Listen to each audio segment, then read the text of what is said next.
Hello Cancer, welcome to the Very Virgoan channel. I am Veronica Virgo and I'm here to give you your September 2022 reading for the full moon. A little bit about the the deck that I'm using. This is the new Palladini Tarot. Very cool used deck that I bought some time ago and am now finding is, I don't know why I didn't use it sooner. It's got these cool Ouroboroses on the outside and then this neat, almost graphic design style artwork. And I'm really enjoying working with this deck. I'll shuffle those in a moment.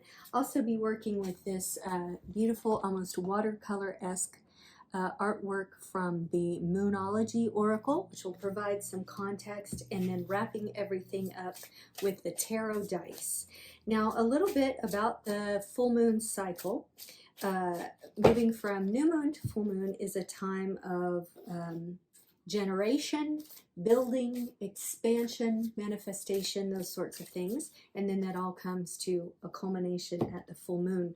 And then from full moon to new moon, which is the cycle that we are now in, you're thinking about, well, what do I want to strip away? What do I want to excise, strip back, reformulate in order to make my dreams come true? Because sometimes things don't always come to fruition in the full moon, and we have to figure out what we need to do to streamline the process.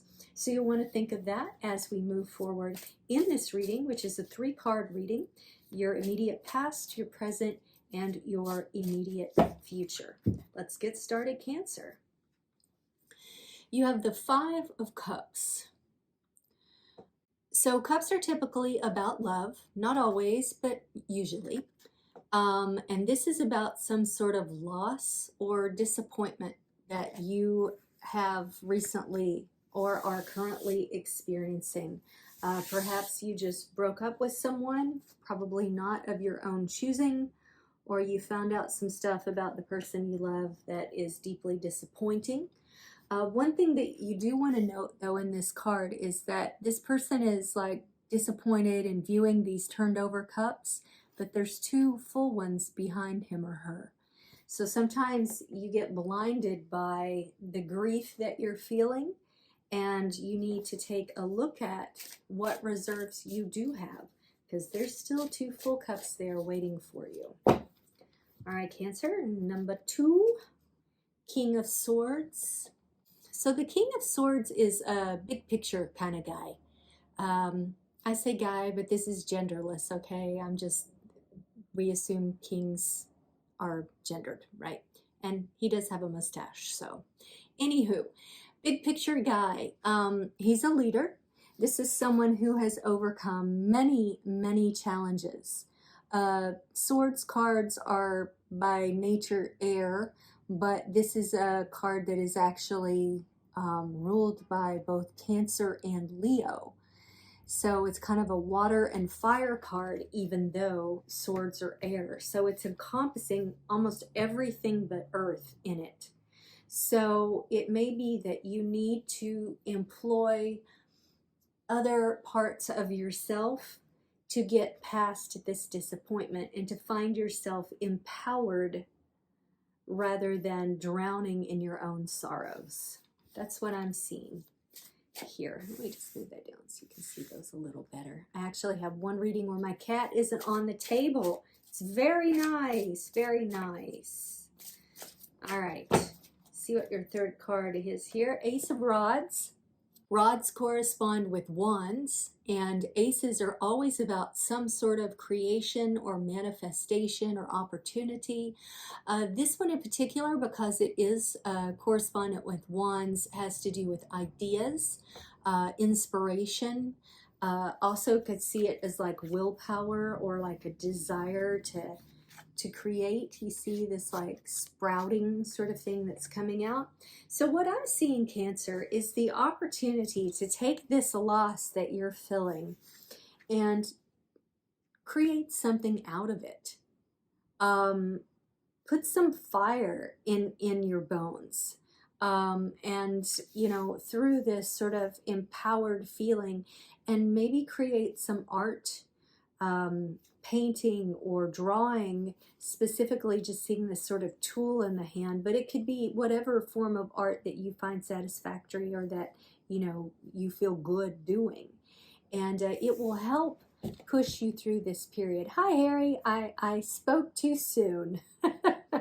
So let's see what your Moonology Oracle is to correspond with this reading, Cancer. I'm a terrible shuffler, but these cards are quite big.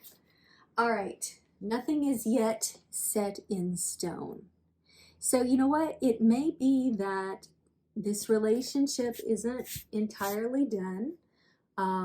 However, if you're with someone who is deceptive, I wouldn't advise going back with them, because deceptive people are often narcissists and they find it hard to quit. That's just me speaking to you personally.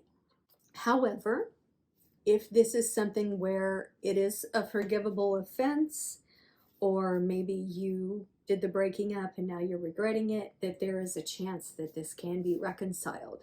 But what I am seeing is that for you to push through that pain, you're going to come out more personally satisfied, because you're going to be strengthened by it, and you're going to find the artistry, however it manifests, in this loss. And maybe it'll help somebody else. Okay, we have Venus, we have Taurus, and we have 7. I'm wondering if the person that you are involved with was a Taurus, or if your Venus is in Taurus. If so, then this is speaking specifically to you. And the 7 is telling me that within 7 weeks or 7 months, not 7 years, you're going to heal from this.